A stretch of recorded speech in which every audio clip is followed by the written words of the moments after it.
नमस्कार दोस्तों, भर्ती बगदान में आप लोगों का स्वागत है। आशा करती हूँ कि आप लोग बहुत अच्छे होंगे और मैं भी बहुत अच्छी हूँ। यही ईश्वर से प्रार्थना करती हूँ कि आप सब बहुत ही सुखी रहें। जय श्री राम। आज मैं एक दया भाव के ऊपर कहानी सुनाने चल रही हूँ।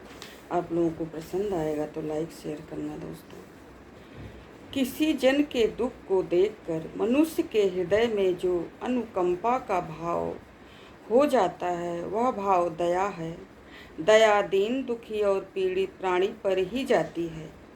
दुखिया जन के साथ सहानुभूति करना, उसके कष्ट क्लेश में उसको सहायता देना, उसकी व्याधि वेदना में उसकी सेवा करना और उसके दुखड़े दूर करने का भरसर यत्न करने लग जाना दया के चिन्ह हैं। अपनी पत्नी सहित एक यात्री चित्रकूट को चला जा रहा था। एक दिन मार्ग में उसको रात पड़ गई। घटना वन का था। बनैले पशुओं का पैर पैर पर पूरा भय था।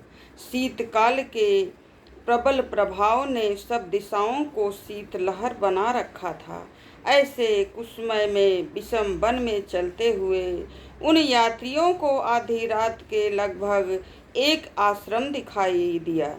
वह आशा के साथ उसके द्वार गए तो उन्होंने देखा कि आश्रम स्थान में केवल एक वृद्ध बैरागी ही निवास करता था। बैरागी ने भी उन अभ्यागतों को देखते ही आसन कुटी द्वारा खोल दिया, अपनी कुटी का द्वार खोल दिया और स्वागत पूर्वक उनको भीतर आफन निमंत्रित किया। वह तपस्वी उन अतिथियों को कुटिया में खुला कर आप कुटिया से बाहर निकल कर जा बैठा। सवेरा होने पर वह यात्री जगे और प्रस्थान करके अभी थोड़ी दूर ही जाने पाए थे कि एक एक उन पर 3 भेड़ियों आ गए।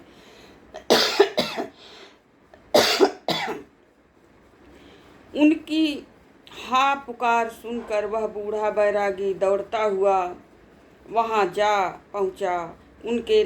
उसने जाते ही वह तीनों हिंसक पशु अपनी तलवार से हनन कर दिए और फिर दोनों घायल यात्रियों को वह अपने कंधों पर उठाकर कुटिया में ले आया। उसने अपने हाथ से उनके घाव धोए, उन पर औषधि लगाई और अपने स्वच्छ वस्त्र फाड़कर उनकी पानी पट्टी की। वह यात्री वेदनावश पड़े कराहते थे और वह बैरागी उनके अंग दबाता हुआ उनको आश्वासन दे रहा था कि चढ़ आया बादल बरसने लग गए। थोड़ी देर तक ऐसी मूसलाधार वर्षा हुई कि सर्वत्र जल ही जल हो गया और फिर मंद मंद वृष्टि होने लगी। उस समय ठंडी पवन भी तीखे बाण की तरह भांति तन को आर पार कर रही थी।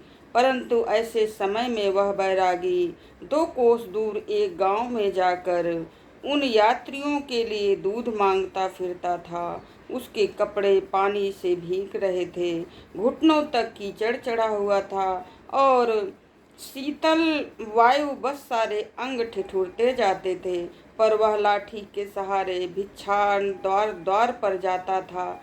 गांव की गलियों में फिसल कर वह कई बार गिरा, परंतु यात्रियों के लिए भोजन पक्ष ले ही आया। उसने उन दोनों की सेवा शुश्रूषा कई दिनों तक करके उनको निरोग स्वस्थ बनाकर विदा किया। वे दोनों यात्री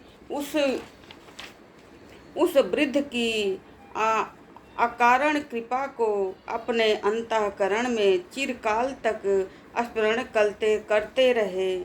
जय श्री राम, जय श्री राम। एक मुनि बिहार देश में भ्रमण करता हुआ विशाली नगर में जा विराजमान हुआ। वह प्रतिदिन लोगों को दया दान का उपदेश दिया करता था। वह अनाथों और दीन दुखियों की सेवा स्वयं करने लग जाता था। वह निस्सहाय रोगियों के आप अंग धोता और उनको औषधि पथ्य लगा कर देता था। निर्धनों के बच्चों को पालन, अनाथों की सेवा, अनाथों की देख रेख करता था। निर्धनों उनके खान पान का पूरा प्रबंध कर देता। ये सब के नित्य के काम थे।